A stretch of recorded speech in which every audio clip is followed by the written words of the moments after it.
Hello? Hey. Not only Black Lives Matter, but Black lives are vital. Every Black life is vital. I'm not going to chat too long, but I did jot down a couple of things I wanted to say to you. When somebody called me and told me that they were having the elders speak, I thought they meant my mother. But then I realized, oh yeah, okay, yeah, I'm fine. I want to first, though, say these words from poet Audre Lorde. In her poem, Who Said It Was Simple? The very first stanza says, there are so many roots to the tree that sometimes the before they bear. You know, we have to sometimes agitate to evolution. We sometimes have to agitate to revolution. And we always have to agitate to make things better than they are.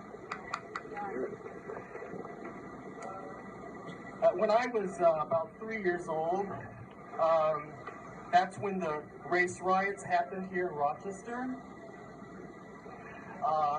My mother didn't take me down there, unfortunately. But at the end of those riots, an organization called FIGHT was created in Rochester to address some of the issues, well, to address all the issues that those riots brought up. So this organization, FIGHT, created by Reverend Florence, had most of their meetings in our basement. My mother was the secretary of FIGHT. And so during those years growing up, I would sit down there on the steps and listen to them mobilize and organize and figure out strategies that moved our people forward. It was because of those people that we sit here. It's because of those people that we know what we have to do. It's because of those people and every person before them who fought for a life that was better, a life that was equal, a life that was full of equity, that we know how to fight. And so it's in their aura that I jotted down some words to say to you. You know, James Baldwin said that not everything is faced can be changed, but nothing can be changed until it is faced. I'm so proud and grateful to everybody who has been organizing in Rochester over these last months, forcing this community to face the racism and bigotry and the inequity that are so alive and well in our everyday life here in the place where we live. You know, America has never wanted to look back at its deplorable history in regards to people of African descent. And I'm actually not just talking about slavery and Jim Crow. I mean the inequities and the discrimination happening in my lifetime. I mean, happening right now.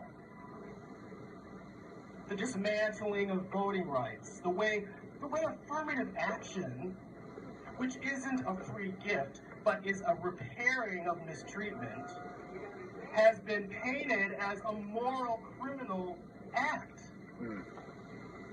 And the list of aggressions go on and on and on. On and on. We live them almost every day of our lives. When I think back to myself as that little boy sitting on the steps, listening to the adults talk about how they will change my life. Because you see, the thing is, when I came up, it's not that long ago, the schools were just becoming integrated. Now we've gone back. Not only are our schools segregated, but our minds are segregated. You know, no one can fight your right to be. No one else can fight your right to express yourself. Nobody can fight your right to work and be paid a living wage. No one can fight your right to vote. No one can fight your right to health care. No one can fight your right to protest. And no one can fight your right not to be killed. Only you can fight for your right. You and I must take up the torch. You and I must become our own saviors. You and I are what fix what's wrong. It's nobody out there. It's somebody in here. That's an important lesson that we're learning this time around. This is a different civil rights protesting than we've had in the past. Yes, we got far. Yes, I don't have chains on my arms. I can walk wherever I want. I can go to school. I can vote. That's just the surface. That is just the surface. But it's up to you and I, not somebody else. It is nobody else's responsibility but our own.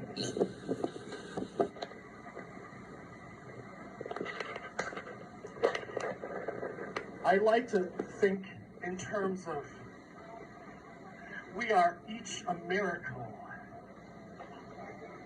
We are each a presence on this planet for some good to come from us to make the place better than we found it.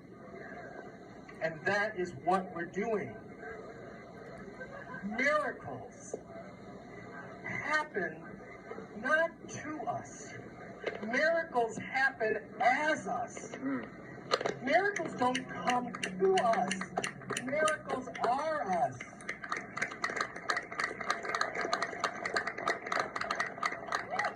Miracles shift us from a get mentality. That's what I was referring to earlier. It's nobody out there.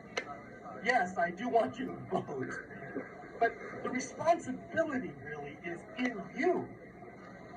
Miracles take us from a get mentality to a give mentality. From a mentality where we think we don't have enough, where we think we aren't enough, to a mentality where not only is there bountiful, but we are that bountiful. That's the shift in thinking, in feeling, and understanding where we are moving. We are moving there fast. Do something. Create something. Make something different and better. The time is not just to stand up and speak. The time is for action.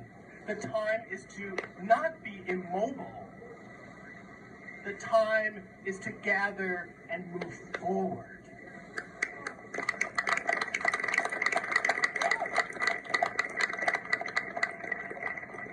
You see, the point here is, as you make a difference in your life, as you make your life better, as you create a space in your life that is better, you're doing it for me. We're inextricably bound, as Martin Luther King reminded us. There's no freaking way I said it in a freaking way. That what you do does not affect me, and what I do definitely affects you. So you know that I'm going to do what I can in a way that is creating miracles, that is creating a better life. I'll leave you with these words from Bayard Rustin. We are all one, and if we don't know, we will learn it the hard way, as we are. Wow. Thank you, everyone. Yeah.